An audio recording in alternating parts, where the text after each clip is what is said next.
Hello and welcome to today's Delta Credit tip. So you've decided to use the whole authorized user technique to either A, build your own credit, or B, help someone else build theirs. Well, with it, there are both pros and cons, risk and reward to both the authorized user and the primary card holder. What are they? Stay tuned, we'll fill you in on today's Delta Credit tip.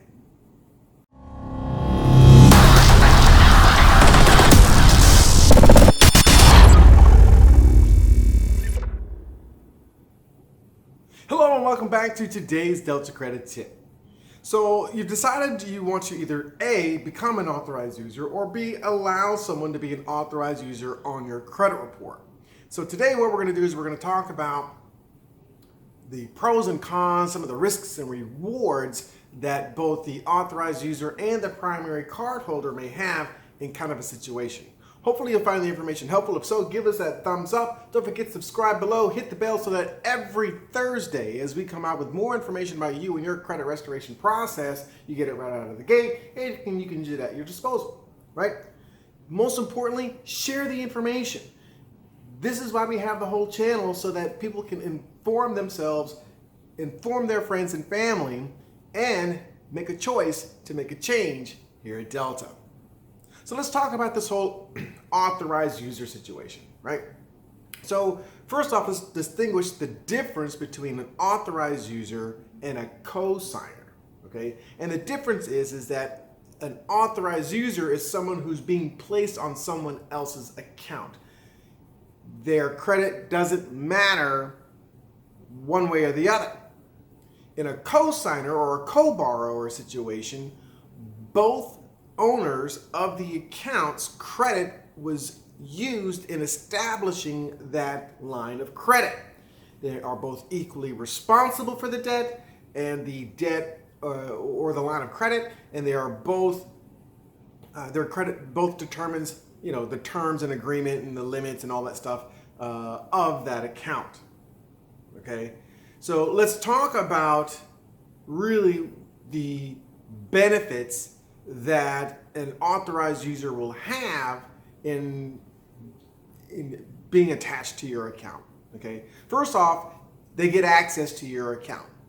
Okay, they can actually spend the money that's in the account because they are an authorized user. Okay, the second benefit they have is that it helps them establish not only payment history moving forward, but also establish sort of a backdrop of credit history because the account was opened some time ago in most cases. So it's a real big benefit to people without credit or bad credit because it helps them both build credit and help them offset maybe some of the bad stuff that they may have had in the past and produce a better credit score that they can start moving in a direction on their own. Okay. Now, what are the benefits to the primary card holder in allowing someone else on their account as an authorized user? Well, the only benefit that a primary card holder is going to have is convenience. If it's a spousal situation and you're going on vacation, you want to use this particular credit card, well, if there's only one credit card that you both have to share and you get separated, well, then it kind of makes it difficult for that other person to have access to the account. Maybe in a business situation, right? You've got a business account and a business partner doesn't have enough credit to really establish a credit card, but there's expenses for the business that you want to have. You can give them make them an authorized user on that card. So the upside potential, the benefit potential for the primary card holder is minimal compared to that of the actual authorized user, but there's a little bit of benefit there. But that's really not what probably you all are tuned in for. What you're tuned in for are what are the harmful consequences of adding someone on my account as an authorized user. Well, let's start with the authorized user. What risk does the authorized user take? Well, really the biggest risk that the authorized user has is that they are kind of at the whim of the primary card holder. They can be taken off the account at any given point in time. So if you're using that card on a regular basis for some sort of activity that you've got to maintain, and all of a sudden the funds get taken away from you, well, that stops that behavior, right? The other thing is that if the primary cardholder misses a payment or overextends that account, well, you being added or the account gets charged off for whatever reason, that will negatively affect your score as well. Okay, so you as the authorized user, to a certain degree, are held, you share in some of those consequences. Now, the good thing is as an authorized user, you're not responsible for this bill. So if the primary card holder does default on the card or doesn't, manage that card in a way that's positive to your credit, you can always be removed as the authorized user and the account be deleted off your credit report, because it really technically isn't your responsibility. Okay, so really all the risk that an authorized user has on an account is minimized by their willingness to participate. Okay, so really there's very little risk when it comes to the authorized user. Now, the primary card holder, however, holds all the risk. You can minimize the access that an authorized user has, but by and large, as an authorized user, that's the whole point, is that they have access to the account.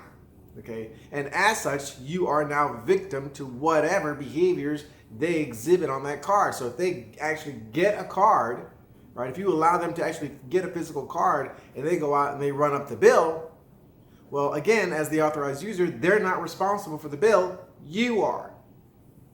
Okay, and if they overextend the limit, that's going to negatively affect your score. They don't have to make a payment at all, right? So that really is going to be on you to make the payment. But as far as the utilization of the card, that can also affect your credit in a negative way. So you're going to want to really police that card if you're going to allow either a child or should I say a young adult or a spouse or a friend or somebody on your card. You really want to police it closely to make sure that they're using the card in a way that is conducive to both your credit and theirs. Okay. Now, another risk that the primary card holder has is that the authorized user, in some cases with certain cards like Citi and Chase, they can actually redeem your reward points. So if you've got a reward point system, they can help contribute to that by using the card, but they can also use those points. So make sure you have that conversation up front with the person that you're putting on your account as an authorized user. As a matter of fact, that's a good idea on all topics, right? Before you allow someone on your card as an authorized user, you want to have very clear dialogue as to what your expectations are of that person on your account as the authorized user and what their expectations should be for the same kind of relationship, right? Make sure you hash that out up front. Make sure that you kind of put as many policing parameters as you can, as far as if you don't want that person having real access to the card and you're really just doing it to boost their score, don't send them a card, right? Don't have a card sent to their address, because otherwise that's just giving them the opportunity to use the card. Okay? So again, both risk and rewards for both the card holder and the authorized user. Hopefully this information has been helpful. If so, give us a thumbs up. Don't forget, hit the button down below and subscribe so that every Thursday you get this information out of the gate. And hopefully this will help you and the person you're trying to help make a choice, make a change. Delta.